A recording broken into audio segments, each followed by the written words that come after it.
Gabrielle was looking not healthy at all on satellite data yesterday morning, but today we're seeing some improvements. We've seen this flare up of convection or thunderstorm activity just on the eastern side of the center of this system.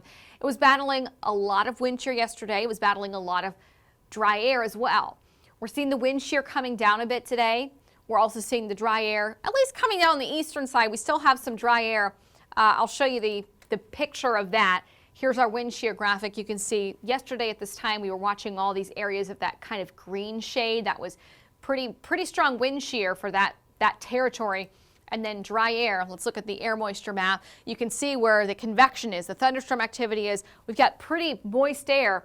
But on the western side of Gabrielle, where we're still not seeing thunderstorm activity ramp up, there's still a little bit of dry air that's kind of getting sucked into the center of the storm. What we don't want to happen is that dry air, if you want this to strengthen, you don't want the dry air to get into it. When the dry air gets into it, it kind of chokes it off from the thunderstorm activity, so it just limits its strengthening. But we do think that the dry air issues and the wind shear issues will become less common as we go through the weekend. And with that, Gabrielle could strengthen into a hurricane as early as Sunday. Currently, it's forecast to actually peak out as a Category 2 hurricane.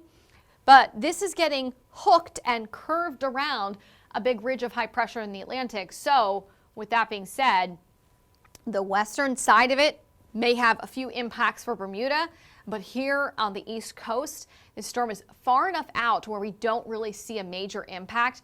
If this were a really large, strong Category 5 hurricane, even near Bermuda, we'd have large swells and rip currents.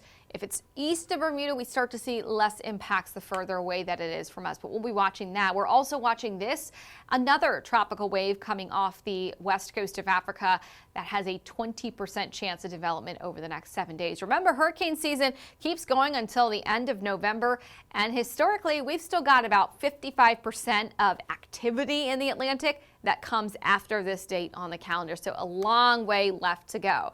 For your latest weather conditions here in North Georgia and a look at the tropics, of course, you can always watch us all the time on Weather Impact 24/7.